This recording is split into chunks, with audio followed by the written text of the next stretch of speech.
This is Global Order. I'm Hindol Sen Gupta. My guest today is Subhash Kak. Subhash Kak needs no introduction.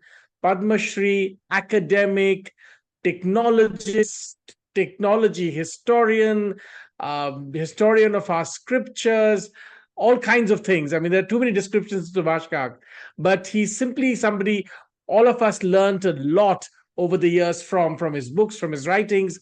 And I'm always delighted to invite Professor Kak to have a conversation where I feel I learn a lot. Subhash Kak, thanks for your time. Thank you, Hindol. Glad to be a part of your show. I want to talk to you especially today about an essay you recently wrote about what you call disappearing Western nations. Now, we've all heard about theories of the great replacement, about, birth rates falling really low in places like Italy, for instance. But you have a far bigger canvas, in a sense, in talking about this.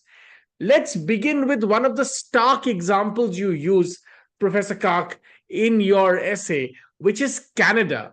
You talk about efforts to get a whole group of enterprising Canadians have got together. They're trying to push up the population. But Canada faces a real crisis. And in a sense, from your essay, it stands out like an emblem of what you are talking about. Talk to us about what's going on in Canada. Canada's current population is 40 million, and Canadian leaders want its population to climb up to about 100 million by the end of the century. Now, what's going on is that the total fertility rate in Canada already is much below the replacement rate. And it's estimated that if no new immigrants come in, this 40 million by the end of the century will be 10 million. Now, if the business leaders of Canada want the population to be 100 million, clearly there will have to be another 90 million come in. And at this point in time, because the population of Europe itself is shrinking and shrinking quite rapidly, the only place where these people can come in from is the Middle East, North Africa, as well as Southern Asia. So this would mean that out of 100 million, 10 million will be of European stock and 90 million will be of non-European stock. So this is indeed a stark example. And clearly, a Canada with only 10% people connected organically to the culture of Europe, to the novels of Jane Austen and Emily Bronte or everybody else, who define what British culture and British Canadian culture is, would not exist any longer. Now, many people would say that this has grave ramifications, and this is happening in many parts of the world. I want to, because you mentioned Europe, I want to come to Europe. What you're describing, Professor Kark, is goes to the very heart of a major battle that's happening in Europe today. The entire immigration battle is basically, you can trace it back to this problem, whether it's Italy, whether it's Hungary, whether it's Sweden, gangs in Sweden, whether what's happening in France, across the board in Germany. This is the problem. On one hand, birth rates are plummeting. On another hand, immigration is rising. And this is creating an extremely volatile situation. Let's cut to Europe now, Professor Kark. This has ramifications not just in the future, but clearly it has ramifications today in the politics of today. Oh, absolutely. Well, first of all, if we step back, we find that the total world population, excepting for a few regions, has already started to decline. For example, China's population by the end of the century is projected to be less than half of what it is now. Rather than 1.4 billion, it might be as low as 600 million or 500 million. India's population will increase for another 20 years, then it will also start declining. And it's all related to when exactly the fertility rate drops below the replacement value of 2.1. So given all of this, the world population in most regions is falling, but industrialized economies need people, need consumers. And the countries which want to project their power elsewhere know that it's not only per capita wealth and strong armies which translate into the power of the nation. You also need bodies. So, for all of these reasons, there are political groups within Europe as well as in the US who want more people to come in. Forgetting about whatever future social problems it might create, because if two cultures with totally different perspectives on the world come in, clearly there's going to be discord at some point in the future. So politicians are saying that, well, or maybe they are leaving it to optimism. They're saying that perhaps their countries have the capacity to assimilate all these people, although they may not have been able to do so in the past 4 or 5 decades. But maybe these problems will all go away. And therefore, what we need right now are more bodies. And the only place where these bodies can come from is perhaps North Africa or the Middle East, or say Afghanistan and Pakistan, because there are two regions where also the population is still growing, while in Iran it has already started to decline. So there are all of these spots where the demographics are different from that of other countries in the region. And Europe does want immigrants, because otherwise Europe will, in geopolitical terms, become totally irrelevant. So, in other words, people have lost control.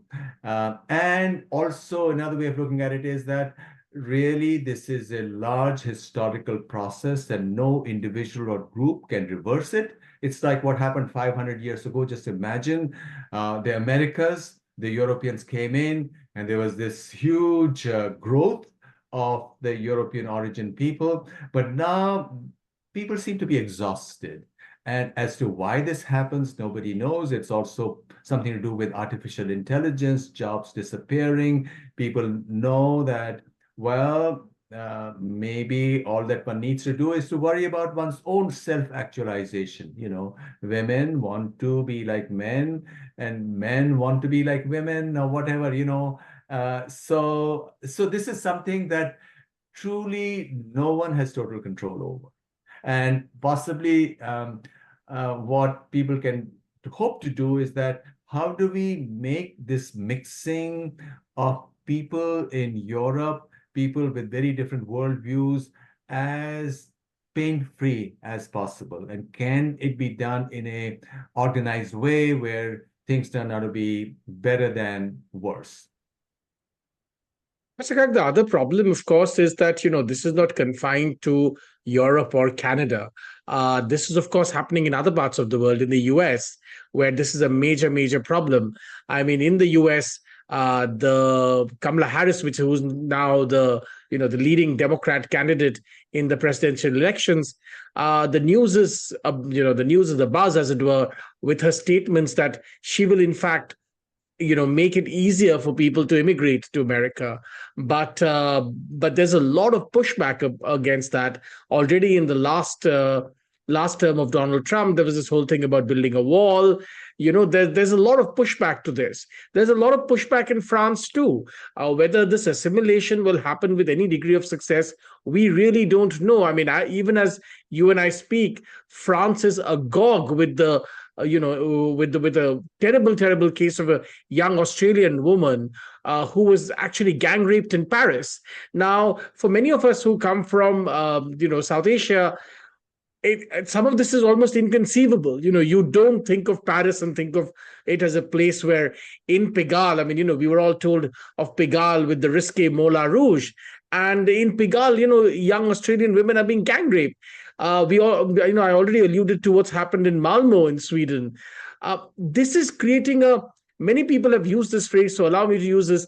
This is creating a sort of civil war-like situation in many parts of Europe, Professor Kark. Your reflections on where this will go? Well, first of all, the US. I think the Republicans are not that far apart from the Democrats as far as immigration is concerned. All that they're asking for is more orderly immigration through legal channels, while the Democrats have been more open to everybody coming in through the southern border, because it's also a question of class. If people come in who are going to be at the very bottom, which is what the Democrats want, and there are two reasons. One, they think that there may be more jobs for people at the lowest levels. And while if only educated people through legal channels come in, perhaps they would put pressure on the more prosperous segments of society. But I don't think there is any true gap between the Democrats and Republicans about immigration. Because if there were no immigration over the next 30, 40 years, US population will decline to the 220 million or so. And clearly, America's power would decrease because population is one factor in this sense that we have of how powerful a country is. Now, as to the crime, etc., crimes that are taking place, and of course, as we know, in the UK, the Muslims, for example, are about 18% of the prison population, even though their own population in the population is only 6%. So there are certain segments of the population which are overrepresented. But then, the optimists are saying that, okay, any specific crime is not to be generalized, and that may very well be true.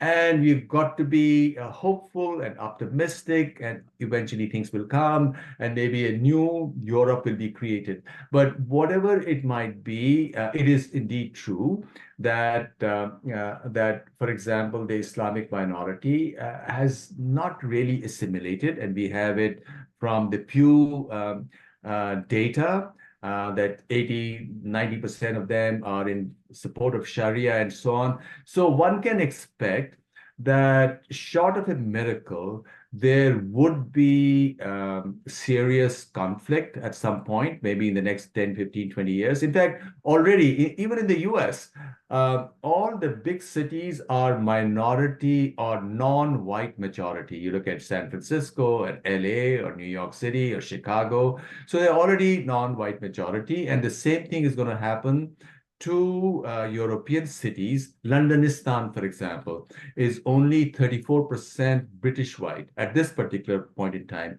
And as the white population shrinks everywhere, clearly the first group or regions where the immigrants will become a majority will be the cities, first of all. So there is going to be some kind of a major crisis, and countries as we know it will not exist. In fact, I was surprised myself that Australia is only 55% white at this point in time, while New Zealand is 70%, but New Zealand is a very small country. So there is going to be changes, and nobody can predict. And we are not saying these changes are going to be good or bad. I'm not making any value judgment. This is the flow of history. And as to where it goes and where the world goes, because if the total world population suffers or goes through much bigger shrinkage in population than many people are assuming at this point. At 2100, 2200, there are some people saying that the world population will be only 200 million. Clearly, nobody can imagine, whole countries would empty out and cities would empty out, and what will happen to the family. Families already breaking down, and there's gender confusion in the US and in Europe amongst the wokes. Will wokeism be a powerful force, just as old-fashioned Western religions were in medieval times? Because in medieval times, after the plague, for example, the population in Europe collapsed, became one half, and then Western, Christianity came along, and there was huge social and cultural disruptions. For example, in Europe, all the classical art was destroyed. Will something similar happen in the disruptions that are going to be taking place right before our eyes in the next decade or two. It's, of course, extremely dystopian at a level, Professor Kaka. The only, in a sense, the silver lining to all of this is less people means the planet is perhaps more secure. I mean, that's perhaps the only silver lining. But but that also assumes that in this churn, this terribly volatile churn, immense destruction, warfare, and all kinds of things will not damage the planet further. Let's talk a little bit about, you mentioned Australia. Now these are some of the last parts of the world where one doesn't think that, migration or, population transfer is happening at a very large pace. But as you mentioned, the numbers there are also quite stark. It also means an Oceania will change, the Indian Ocean will change, and the Pacific will change. Talk to us a little bit about that, because already the Chinese are making deep inroads. If this kind of population change and demographic change happens in Oceania over the next 20, 30 years, how do you see this planning out? Well, the Chinese do assimilate quite well. Of course, they may have their own culture, or they may do, whatever they do, or like their music or whatever else, but they also do assimilate. I don't think they are going to be an issue. I think I meant the more in main, terms of China's own sort of strategic maneuvers yes. in the Indian Ocean, not so much the Chinese population, but the Chinese Communist Party's sort of military adventurism, should I say, as populations across the Pacific change. I think that's a great unknown, especially because China's population is going to be collapsing and there's nothing anybody can do. The Chinese can't do anything about it. Will that create stresses that the Chinese Communist Party will not be able to manage within China? And if that happens, if China fractures, as some geopolitics scholars are suggesting, if that happens, then clearly the whole world is going to be rearranged, national boundaries, etc., as we see them, will not be relevant in 20 or 30 or 40 years. And there's another force which is driving it.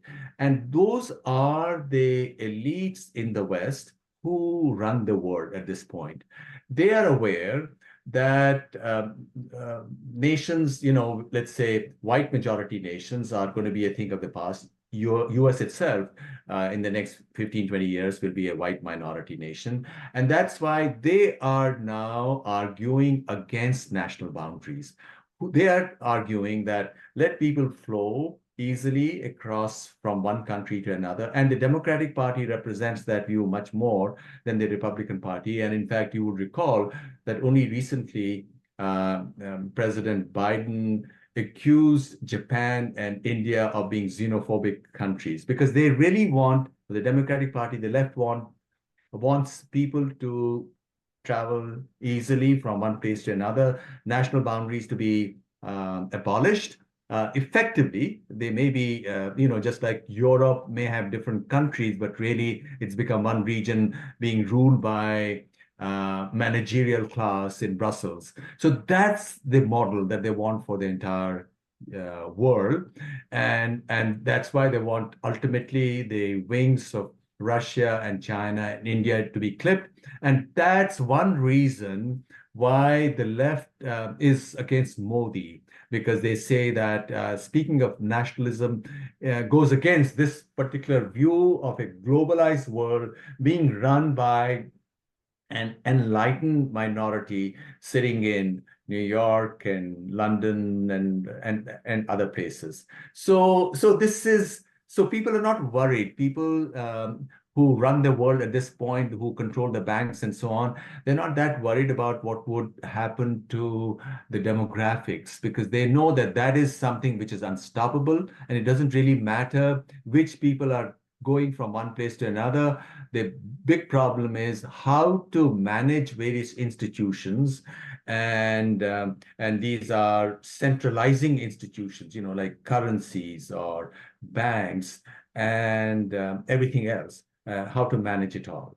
And to a certain extent, that's been done because the dollar is the international reserve currency. And that's why if you control the dollar, and the US does, in spite of their $2 trillion a year deficit, right? Dollar is still in demand all over, which creates a whole set of conditions which allows these elite to keep on, managing their control of different countries indirectly. And I think, you just look at Pakistan, for example. Now, Pakistan has been defenestrated. Now they need $7 billion. So you can make, so these guys will do the bidding of what people in New York want. And they want the same process to be repeated elsewhere. Good or bad, for better or worse. Let's zoom out a little bit, Professor Kark, and look at, gaze into the future. The numbers that you put forward and the numbers that are emerging suggest that a large part of the world will go through a deep decline in population. Europe is one part, definitely. Definitely, America is another part. Also, we are seeing this in places like Canada and North America. But these populations, as you point out, in some cases, in the short term at least, even in Japan, again, collapse in population, China population falling, but some people will, at least in the short term, replace these populations. And these are going to come, as you said very early in this conversation, come from two places. One is Africa, where populations are still growing, and the other, of course, is South Asia, where in some parts of the population, especially in Bangladesh and Pakistan, are growing rapidly still. In India also, while overall there's a consistent decline in population, and many states in India actually are below replacement rate, but there is still a difference, for instance, between Muslim population rates and Hindu and other population rates. So there will be a net export, in a sense, of human beings, of human labor from these parts of the world, who will also take their own culture. And this is where the quarrel and the fight is. I mean, in the UK, you now have the Muslim vote, a Muslim Brotherhood attached organization, in a sense, which has managed to infiltrate and put up its own candidates who have won several of them in the last elections, causing ripples of, fear and anxiety among the British press. All of this is going to happen in the decades to come. How do you see this panning out then? Do you see merely a cultural change, Professor, or do you see cultural change with deep conflict? Well, let's talk of the UK. It's projected that the British population in 2100, British background population will be only 1/3. Now, I say that if there is an immigrant group, let's say from Pakistan, and they become a majority, let's say in Midland, UK, and they say, well, we are free and this is what our culture is. We want to run it our own way. I don't think you can fight that. If you believe in democracy, that's perfectly fine. So it is quite possible that there would be partition of some countries based on demands of large segments of the people. And this could be done or this might happen in a peaceful way, or this might happen according to the elites. They would want really a managerial system of governance for the world, the EU as a model. They would say, okay, you can have a large section in middle UK, which will have certain autonomy, but otherwise, we'll still continue with the system as it is. So I think that's what's going to happen. And people would, and it's perfectly fair for people to want things to be run their way. Now, that might be in conflict with the traditional values of a region. For example, in Oslo, there is this amazing set of nude installations on a hill. Lots of now the new majority in Oslo might say this assails our sensibilities. We want this to be closed, not for general public. And that might happen. And this is similar to what happened, let's say, in Rome and Europe after 500 CE, when all those great temples were destroyed, all the great art which had of stood for 1,000 years, Temple of Diana and all of that, brought all down the by the zealots, so to classical speak. Yeah, all the classical art was destroyed, and the whole yeah. idea of museum in the 19th century as it emerged in Europe was to showcase some of those remnants that had been dug up. And but in reality, those temples were living treasures of art, and something similar might happen. So, in other words, it's quite possible that the future may not be informed by liberal, enlightened values. Um, Although people might want to do it, but if there are minority populations, they say, no, this is against our sensibilities. We don't want this to be this way. I think the majority, or whatever the larger host population is, they'll have to make adjustments, because if you want a peaceful thing, it's like the kind of adjustments that have been made in India as well over the past many centuries or decades. For example, I can tell you, Kashmir, which is where I come from, Kashmir was a great center for the arts and dance and music, and some of the um, authoritative books in Sanskrit on the arts are from Kashmir. But once Kashmir became Islamic, the Hindu population decided not to do any of those arts, not certainly dance. And likewise, the populations might then adjust to the values of a what's been called by Nissim Taleb the intolerant minority, and so all of that would happen. As we come towards the end of this conversation, Professor, I have one or two other questions to ask you.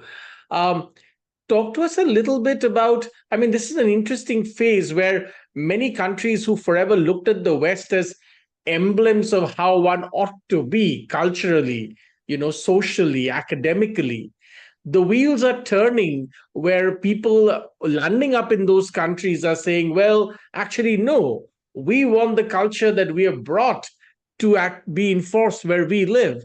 I'm glad you mentioned Kashmir because we are talking at a time when there's major, sort of outrage in Indian Twitter or X, as it's now called, that the Martand, the great sun temple, the Martand temple in Kashmir has been described by a major Indian edtech platform as Shaitan Ka Gufa, which is essentially the Islamic sort of denigration of that sun temple.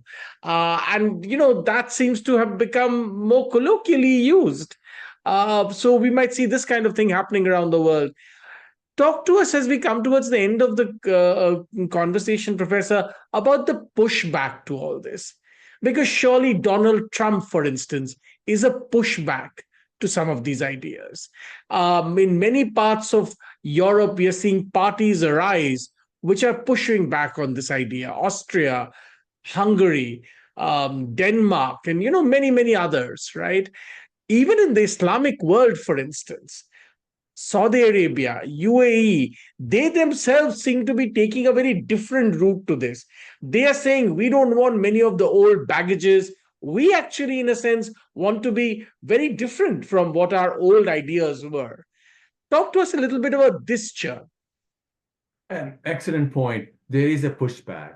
And the idea of the pushback is to insist that, look, liberalism or liberal values, enlightened values are not against any group or any religion. So you can assimilate, come in, but respect the values which we have been a part of for 100 years or 200 years, right? So I think that will happen. And if one were an optimist, one would also hope that the groups of people who have found it difficult to assimilate would perhaps do it much more readily. And possibly, as you pointed out, there are changes taking place in the Islamic world itself. And there are certain surveys which suggest that if Iran were to be free, Iran would choose an open society model and abandon, this system that they have right now. So one can be hopeful that good sense will prevail, and there will be reform in groups which have been very resistant to it. But in any event, the world will be changed completely cultures would be changed, music, etc., that people do. Or one might even say that maybe it'll be the same salad all over, same cultural salad, because now technology makes it possible. You can listen to whatever you want at whatever time.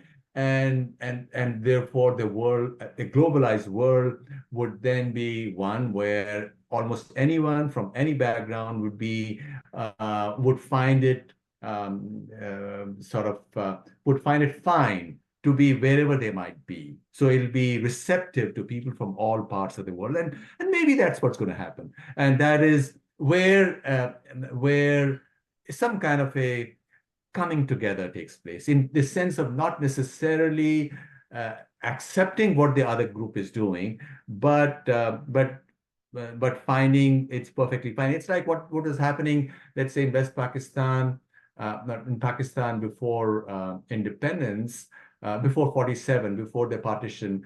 I read certain accounts that the Hindu and the Muslim communities had some kind of a harmony, and they used to go to each other's weddings, and they used to tie rakhis on each other, etc. And that was a good thing.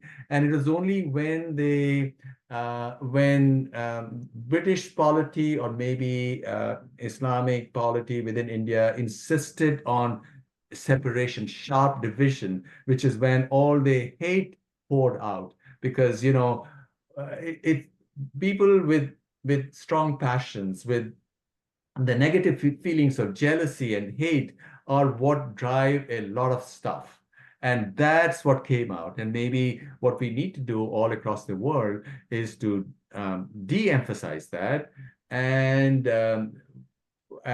to focus on what brings all people together. And I think one element in that would be to insist that people don't otherize the other. The whole idea of, here's, you're beneath, or you're a kafir, or whatever. I think that will have to go. And once that goes, perhaps it'll be easier to find that brotherhood and sisterhood which unites all of humanity. Not, Professor Kark, let you go away without asking you one last question on technology. What role does technology play, Professor Kark, in all of this? We began about 20, 30 years ago thinking of technology as something that would bring people together. Thomas Friedman's great idea that, capitalism of a particular format, globalizing capitalism and technology, would iron out all our differences and we would be a flat world. Nandan Nilekani's famous phrase. That, of course, turned out to be completely untrue. And yet, technology did have a huge role. First, it seemed like it was bringing us together. We got to know all kinds of things. But today, there seems to be unanimity that technology is playing a hugely divisive role. As we go forward, as these populations collapse, as AI comes into being, perhaps robotics become very familiar to us as a day-to-day tool. What role would technology play in this great churn? Technology by itself is only an instrument. But what technology has gotten into in the last 40 or 50 years is it's become more a force of democratization, because now with the internet and with the computer, people all over the world have access to the same information. And in that sense, certainly it's made the world flat. But having made the world flat, it's become possible for all kinds of ideological groups to exploit technology for their own end. And that is a kind of a struggle that's going on right now. And that's the reason why there is focus on censorship, because people on the left don't want voices from the right. Or if you look at the US Academy, the wokes don't want old-fashioned liberals to have a say. So that will be a continuing,